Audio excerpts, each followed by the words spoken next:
It's Friday, 23rd February 2024. Peace is the path to the prosperity of a nation.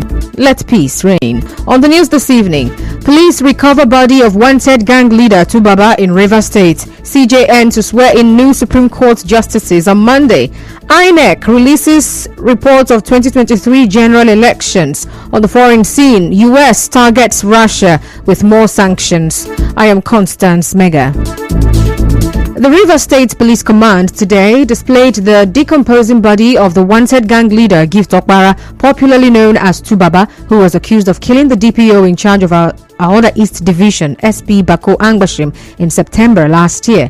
It comes barely a week after the police said Tubaba was killed during a joint security raid in Idu Ekpeye community in Ahoda East local government area. The State Commissioner of Police Olatunji Disu were briefing journalists at the command's headquarters, said the body of Tubaba was discovered and exhumed in a forest in Ibras community in Ahoda West local government area. The corpse of Tubaba has been recovered and it has been brought to the command for the media to have a sight of. The necessary identification has been done to some extent and the others will follow in earnest. After Tubaba died, his gang members went away with the body because we kept the place cordoned. They were not able to move out of that area, so they had no choice than to take him further into the forest of Ibras, dug a shallow grave, and they put him there. It took us time, work, and intelligence to be able to locate the place to where the body was buried. Into the area took officers over 1 hour to assess and over another hour to come out of the forest. Well, CPDSU also thanked other security agencies, especially the Nigerian Air Force, for their collaboration in ensuring that Tubaba was brought to justice. We sought the assistance of our sister agencies, especially the Nigerian Air Force. We did a lot of technical things. We gave the result of these technical things that we did to the Nigerian Air Force and they were very happy about it. They told us our information was actionable and then they put it into action. They came and did their area strike. After making the ground soften for us, and very early in the morning of the 17th, we assaulted the camp to do a clearance and then we had the first battle with them. They escaped with bullet injury. A lot of recoveries were found in their camps. Arms were recovered. Well, correspondent Emeko Toka reports that the Commissioner of Police urged the public to collaborate with the police.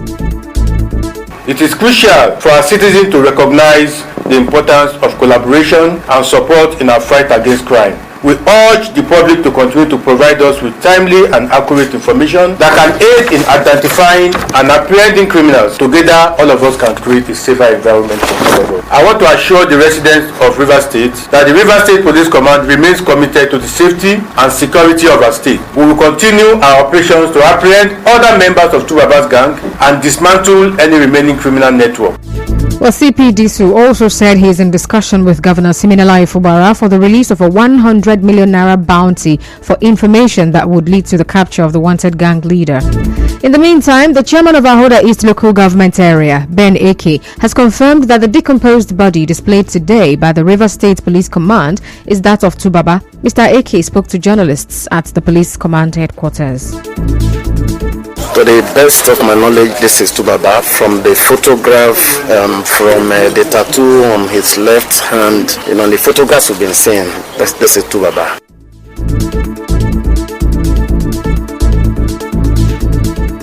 Well, Mr. Eke said the death of Tubaba will restore peace in Ahoda East and its environs. Well, I must say the police authority has done so well. The death of Angbashim occurred on the 8th of September, and I must say it's up to 4 months now. I consider it just a reasonable time, to bring down the man that occasioned the death of Angbashim. And so I want to say a very big thank you to the IG and to the CP, for making this possible. My people are happy. At least businesses can now, thrive. Everybody is happy. In another development, the newly appointed 11 justices of the Supreme Court will be sworn in on Monday, 26th February. The justices are Jumai Sankey, Chidebere Uwa, Chioma Wosu Iheme, Haruna Samani, Mo Adumei, Obande Omwinya, and Stephen Ada. Others are Habib Abiru, Jamilu Tukur, Abubakar Umar, and Mohammed Idris. The National Assembly had on 21st December 2023 confirmed the elevation of the justices following recommendation by President Bola Tinubu. Moving on, the Independent National Electoral Commission (INEC) has finally opened up on why its results viewing portal IREV failed to upload results during the 2023 presidential election. Well, the incident remains one of the most controversial aspects of the presidential election. Well, the explanation is contained in parts of the official report of the 2023 elections released by INEC today ahead of the first anniversary of the election. Now, recall that despite the bimodal voter accreditation system BVAS working well on the election day, uploading the presidential election results to the INEC result viewing portal IREV failed. Well, INEC in the report said the glitch experienced in uploading the scanned images of polling units' presidential election results sheets was due to the complexity within the system, which it said was difficult to predict and tackle. But it insists that the glitch in the upload of the presidential results sheets to IREV did not affect the credibility of the election.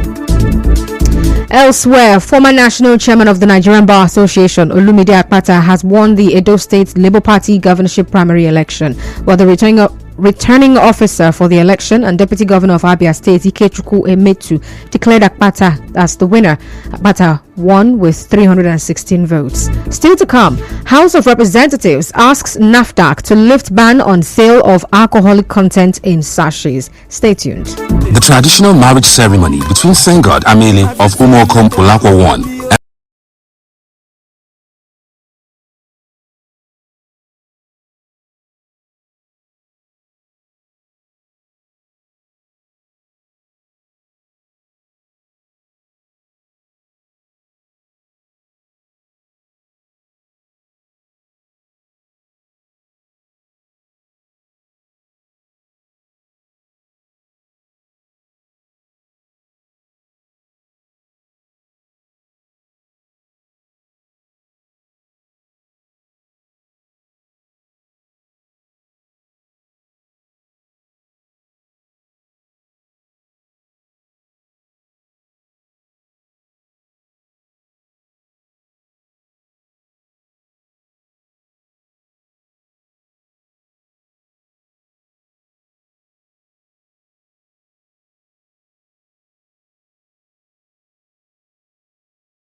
This is the news on 92.3 Nigeria Info. Thanks for staying with us, and now to the rest of the news. The paramount ruler of Mbodo community in Alu clan, Ikwere local government area, Eze Misha Kohonda, and his chiefs in council have faulted the dissolution of the Benneth Wobunwo-led executives of the Oganuihu Youth Council by the Rivers State Ministry of Youth Development. In a media briefing, Misha Kohonda said the imposition of a youth leadership by the Commissioner for Youths, Chisom Bali, is against the traditions of Mbodo people and capable of causing crisis in the community. There have been never a time the government choose who will be our youth leader in our community. It's not our tradition. I'm calling on the government to withdraw those boys appointed that will become our leader. It's a strange thing to us, and we don't want that to become our tradition. We will announce people that will become our youth leader, not the government. At the moment, the first people have not finished their tenure. They are still on. Nobody should cause trouble in our community. Now, on his part, the CDC chairman of Mbodo, Nelson Wali, said the community is in total support of the Benneth Wobunwo-led youth executives. Regarding to our culture and tradition, there is a way we handle our issues, and it has never happened in our community that government, for whatever reason, will impose leadership on the community, either from the youth body, which is the age grade, or the council, which is the Mbodo Development Council, or the elders in chiefs and paramount ruler. There is an existing youth body. We don't have any issue. Mbodo, to be precise, is peaceful. The community is in 100% support of the existing leadership of the Mbodo Oganihu Youths, which is led by Bennett Wobunwo. Some civil servants at the Rivers State Secretariat are appealing to the state government to reduce their working days following the high cost of living in the country. In an interview with our correspondent, some of them also called for an increase in the number of palliative buses, among other things, to reduce the impact of high petrol prices. Government is trying, is doing well. But for me, I wouldn't like that kind of thing that happened to Lagos to occur here. Instead of their leg governor bring more work to the civil servant too. Rivers State and Lagos State will be the same workforce. The governor have tried since last year to bring bus to assist the masses because of this transportation fare. Let them follow up other states' idea to reduce workers' salary like 3 times in a week to increase the salary, which we are expecting. That will also go a long way. As you may know, the Lagos state government yesterday announced a flexible work schedule for civil servants in the state starting from next week. Workers from levels 1 to 14 will only come to the office for about 3 times a week, while those in levels 15 to 17 are expected to stay off work for 1 day. In a related development, an economic development expert, Ilu Guo-Cletus, said salary increments and reduced work hours may be good, but are only a short-term measure. Mr. Cletus told our correspondents that setting up economic recovery team to address habitual price increments will stabilize the state's economy. When you increase salary and there is no production and there is no control, the salary you increase will be eaten up by inflation. So to ensure stability and to deflate the economy during inflationary trend, people tend to shift their inflationary pressure to the next person through exchange. And so the government should be able to hold stakeholder engagement meetings with all key stakeholders and key investors in the sector, and they will understand the position and understand the such that arbitrary price increase will be mitigated.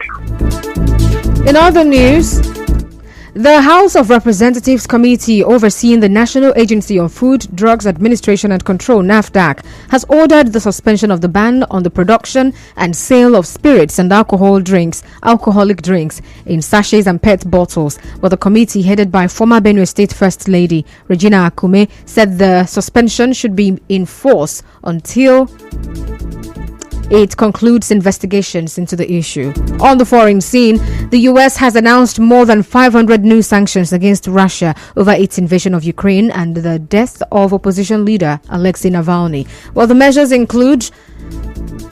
are against Russia's main card payment system, financial and military institutions and officials involved in Navalny's imprisonment. While the EU has also announced new sanctions on access to military technology. And that's the news. But before we go, let's take a look at the highlights. On the news this evening, you heard that the Rivers State Police Command today paraded the decomposing body of wanted gang leader Tubaba. The CJN will swear in 11 new Supreme Court justices on Monday. INEC has released the report of the 2023 general elections. On the foreign scene, the US has issued over 500 new sanctions against Russia. The news was edited by Martha Okerenkem. To reach the news team, send an SMS or WhatsApp to 808-721-725. I am Constance Mega. Thank you so much for listening. Good evening.